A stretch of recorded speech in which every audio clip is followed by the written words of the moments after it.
তাহলে নামাজ পড়লেই মুত্তাকি বলা যাবে না, যাবে যাবে না। কারণ আমাদের সমাজে বিভিন্ন ডুপ্লিকেট নামাজি আছে না, বহুত আছে। জি, এক ফেরিওয়ালার পেছনে নামাজ পড়ছে, মানে 5 জনে নামাজ পড়ছে। আচ্ছা, আপনারা আমার ভাষা বুঝতে পারছেন তো? জি, চলবে তো। আসরের নামাজ পড়বো, কিসের নামাজ বললাম? আসর। তো নামাজ শেষ, জামাত শেষ হয়ে গেছে। এখন কিছু কিছু ঢিলা মুসল্লি দ্বিতীয় জামাত চলছে, বুঝলেন? আমি গাড়ি নিয়ে যাচ্ছিলাম, তবে আমিও নামাজটা পড়ে এলি 2-4-5 বছর আগের কথা। উজু করে নামাজে দাঁড়াচ্ছে, দেখে একটা ফেরিওয়ালা গ্রামের কাপড় চুল বিক্রি করে বেড়ায়। ও সাইকেল দাঁড় করে উজু করে নামাজে দাঁড়ালো, আর ওর পাশে আমি দাঁড়ালাম। আর আগেকার দেখুন 1100 মডেলের নোকিয়া মোবাইল ফোন আসলে টুমটুম করে বাজতো। যখন নামাজে দাঁড়িয়েছে ভাই, টুমটুম করে ফোন চলেছে ওই লোকটা, ওই ফেরিওয়ালা। বেচারা নামাজ পড়তে পড়তে পকেট থেকে মোবাইল বার করে ফোন ধরে বলছে, হাগো নামাজটা পড়তে দাও। আচ্ছা, কেউ যদি নামাজ পড়তে পড়তে ফোনে কথা বলে, নামাজ হবে? এই নামাজ কাজে লাগবে? লাগবে না। তাহলে সব নামাজ কোন কাজে আসে না। উদাহরণ দিয়ে বুঝতে পারবেন আপনারা। সব সাদা দুধ নয়। জি,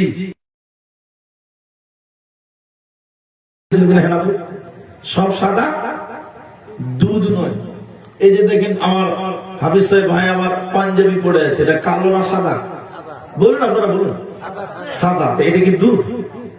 না। তাহলে সব সাদা দুধ নয়।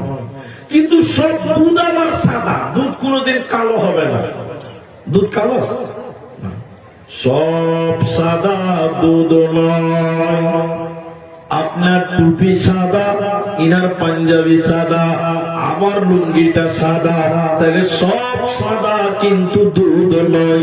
তবে সব দুধ আবার সাদা। দুধ কোনোদিন কালো হবে না। সব নামাজি মুত্তাকি নয়। তবে সব মুত্তাকি নামাজি। বেনামাজি কোনোদিন মুত্তাকি হতে পারে না, পারে না, পারে না। তাহলে কি নামাজের গুরুত্ব নাই? তাহলে মনে করবেন নামাজের কি তাইলে কি গুরুত্ব নাই?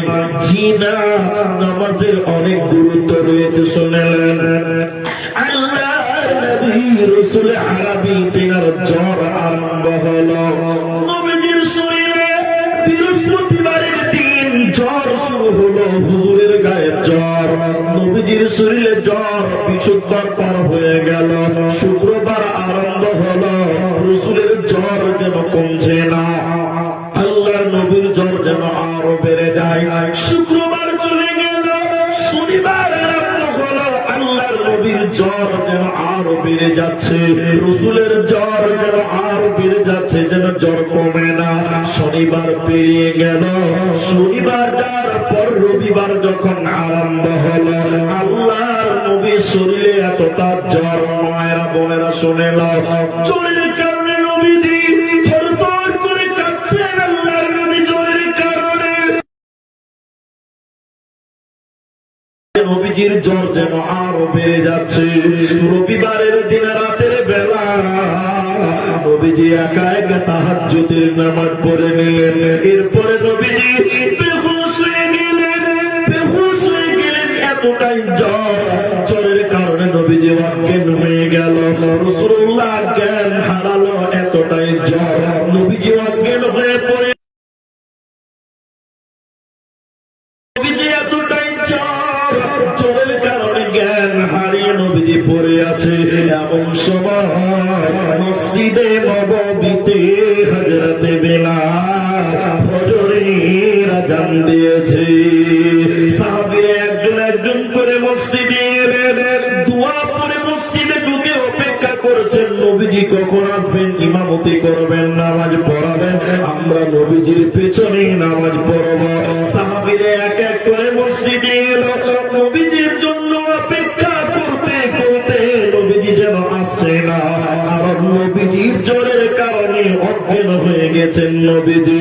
নবীজির শরীরে এতটাই জ্বর, জ্বরের কারণে রাসূলুল্লাহ বেহুশ হয়ে পড়ে রয়েছে। সাহাবীরা অনেকক্ষণ অপেক্ষা করার পর সাহাবীরা তখন হযরতে আবু বকরকে ইমাম বানালেন।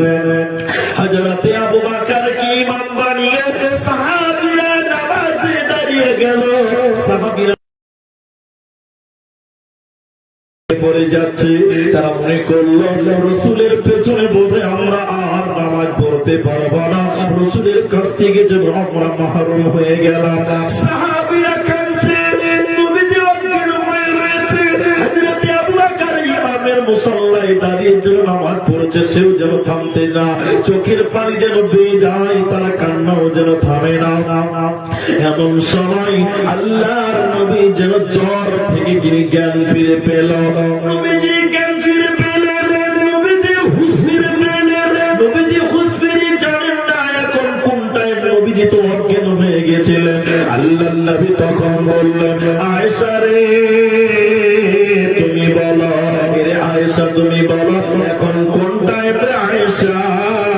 মসজিদে নববী থেকে আযান দিয়েছে ফজরের। আয়েশা আম্মা জান আয়েশা বলেন, ইয়া রাসূলুল্লাহি ইয়া হাবিবাল্লাহ, দয়ার নবী গো মসজিদে নববীতে অনেকক্ষণ আগে আযান দিয়েছে, সাহাবীরা অপেক্ষা করতে করতে আপনাকে না পেয়ে সাহাবীরা আমার আব্বা আবু বকরকে ইমাম বানিয়ে নামাজ আরম্ভ করেছে।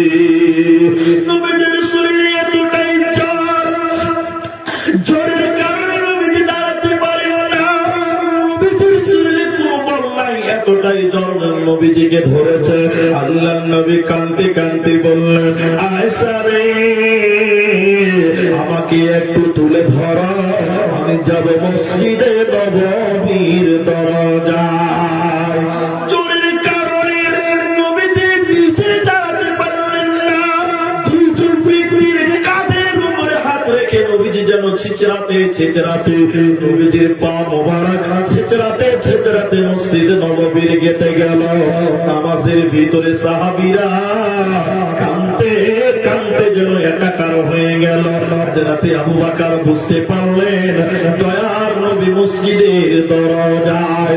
হযরতে আবু বকর পেছোবার চেষ্টা করলেন। নবীজি ইশারা দিলেন, আবু বকর রে তুমি নামাজ পড়াও, আমি নবী আগে নামাজ পড়ে নিয়েছি। আল্লাহর নবী সোমবার দিন সকাল হলো, নবীজির শরীরে এতটাই জ্বর, আবার যেন জ্বর বেড়ে গেল। নবীজি থাকতে না পেরে কাঁদতে কাঁদতে আয়েশাকে বলেছিলেন, আয়েশা আমার মেয়ে ফাতেমাকে খবর দাও। হযরতে ফাতেমা রাদিয়াল্লাহু আনহা হুজরাতে এলেন। নবীজি তার কানে কানে কিছু বললেন, লম্বা কথা আমি ছোট্ট করে বলছি, ভাইরা মায়েরা শুনলেন। এরপরে নবীজি আম্মা জান আয়েশার এই উরুরানে মাথা দিয়েছিল। নবীজির শরীরে বল নাই, জ্বরের কারণে কাঁদছে, নবীজি থরথর করে কাঁপছে। কখনো নবীজি জ্ঞান হারা হয়ে যায়, আল্লাহ নবীর কাছে এতটুকু শক্তি নাই। নবীজি বললেন, আয়েশা মুখে দুর্গন্ধ মনে হচ্ছে রে আয়েশা, মিসওয়াক চিবিয়ে দাও, দাঁতন চিবিয়ে দাও। আম্মা জান আয়েশা নিজের মুখে দাঁতন চিবিয়ে দিলেন। ওই দাঁতন রাসূলের মুখে ব্যবহার করা হলো। নবীজির শরীরে বল নাই, দাঁতন চালাতে পারে না, এতটা জ্বর। আল্লাহর নবীর মৃত্যুর ব্যথা, মৌতের ব্যথা, মৃত্যুর যন্ত্রণা নবীজি যেন বুঝতে পেরে গেল। নবীজি আম্মা জান আয়েশা কোলে মাথা দিয়ে কাঁদতে কাঁদতে মৃত্যুর জ্বালা, মৃত্যুর যন্ত্রণা তিনি বলছে বুঝতে পারলেন। নবীজি কাঁদতে কাঁদতে পৃথিবীর মায়া যখন ত্যাগ করে চলে গেলেন, দুনিয়া ছেড়ে যখন নবীজি চলে যায়, মৃত্যুর কাছাকাছি যখন নবীজি পৌঁছে যায়, বুকের ব্যথা যখন রাসূলুল্লাহর বেড়ে গেল, আল্লাহর নবী কাঁদতে কাঁদতে বলেছিলেন, উম্মতের দল, এরে আমার উম্মতেরা তোমরা শুনে নাও, আমি নবী মৃত্যুকালে তোমাদেরকে বলে দিলাম শুনে নাও, আসসালাত আসসালাত মা মালাকাত আইমানুকুম, নামাজ নামাজ আমার উম্মত নামাজ, ইদুরাহা মুসলমান তোমরা নামাজ ছাড়বে না।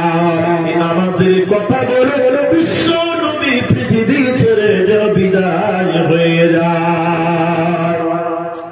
12 রবিউল আউয়াল সোমবার দিনা রাসূলুল্লাহ আমার মাগতো না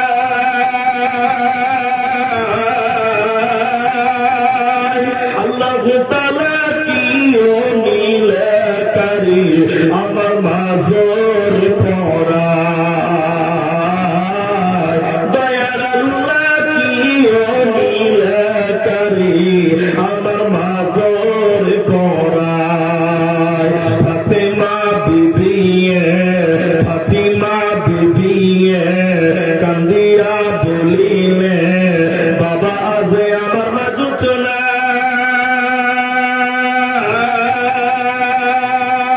আল্লাহু তাআলা কি নীলকারী আমার মাজর পড়ায়